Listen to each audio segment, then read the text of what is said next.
Oleh demikian, untuk makluman saudara-saudari, apabila sekolah dibuka semula, berdasarkan fasa-fasa yang akan saya jelaskan sekejap lagi, perkara yang paling penting adalah kami akan pastikan supaya kehadiran ke sekolah pada satu-satu masa adalah hanya 50% daripada enrolment keseluruhan. Bagaimanakah kita nak laksanakannya?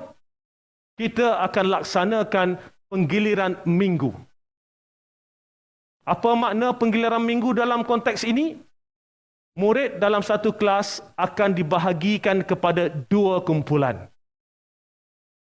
Maknanya, kelas 100% dipecahkan pada 2 kumpulan dan kita laksanakan pembahagian kepada 2 kumpulan ini untuk semua kelas.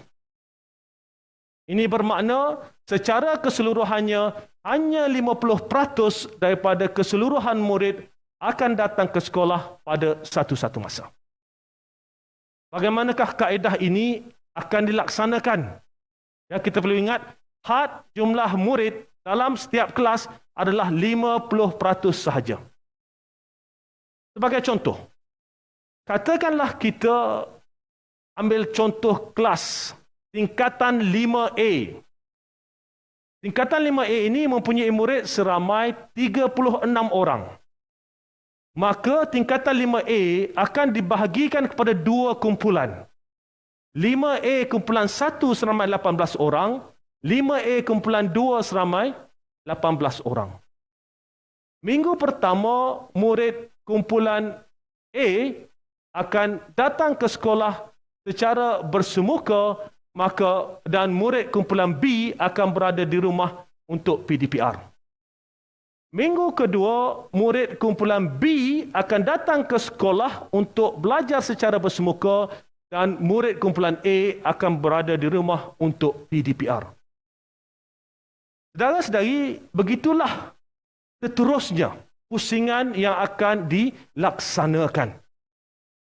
Apa yang penting dalam konteks ini, seperti mana saya sebutkan tadi, setelah melihat bahawa sekolah ini ditutup untuk sekian lamanya, maka kita menetapkan supaya sebaiknya kita bawa anak ini kembali ke sekolah dan untuk mengambil kira bahawa kita dapat pastikan anak-anak ini dapat datang ke sekolah semuanya, tapi dalam keadaan yang selamat kita bahagikan mereka kepada 2 kumpulan. Dalam konteks ini juga, untuk makluman saudara-saudari, PDPR kali ini akan berbeza. Ini kerana setiap guru akan mengajar murid-murid di sekolah, maka ada murid yang berada di rumah. Apa yang akan dilaksanakan oleh guru-guru adalah untuk membantu murid-murid ini membuat persediaan di minggu mereka akan berada di rumah.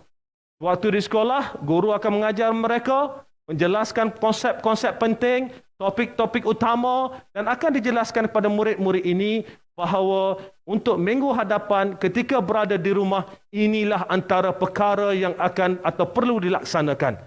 Maka guru-guru juga akan memberi garis panduan kepada murid-murid ini tentang apakah bahan-bahan yang boleh digunakan. Ini termasuklah bahan-bahan yang mungkin disediakan sendiri oleh guru atau bahan-bahan yang ada dari sumber lain, termasuklah dari TV pendidikan kami atau khususnya dari Didik TV. Jadi kita susun semua ini bagi memastikan anak-anak kita kembali ke sekolah. Apa yang penting, mereka telah renggang ke sekolah untuk satu tempoh yang panjang, kita ingin kembalikan mereka ke sekolah terlebih dahulu. Jadi saudara-saudari, sistem penggiliran ini pertama sekali akan mengurangkan jumlah murid di dalam kelas. Maka kita dapat mengurangkan risiko jangkitan COVID-19 dalam kelas. Kalau dulu ada 36 orang, sekarang datang 18 orang. Yang kedua, yang paling penting adalah pengawalan murid. Kalau dulu guru-guru berada dalam kelas perlu memastikan 36 orang murid mematuhi segala SOP yang ditetapkan. Sekarang ini guru-guru perlu memastikan hanya 18 orang murid mematuhi segala SOP yang telah ditetapkan. Itu adalah satu kaedah baru, pendekatan baru, mengambil pandangan semua pihak dan melihat apakah yang terbaik, mencari jalan tengah demi memastikan anak-anak kita dapat kembali ke sekolah dan kembali ke sekolah dalam keadaan yang selamat. Saudara-saudari, ada beberapa pengecualian kepada penggiliran ini. Ini saya akan jelaskan mengikut fasa-fasa nanti, ya. Pengecualian ini adalah berdasarkan fasa-fasa yang kita akan jelaskan sekejap lagi. Pertama sekali, murid berkeperluan khas.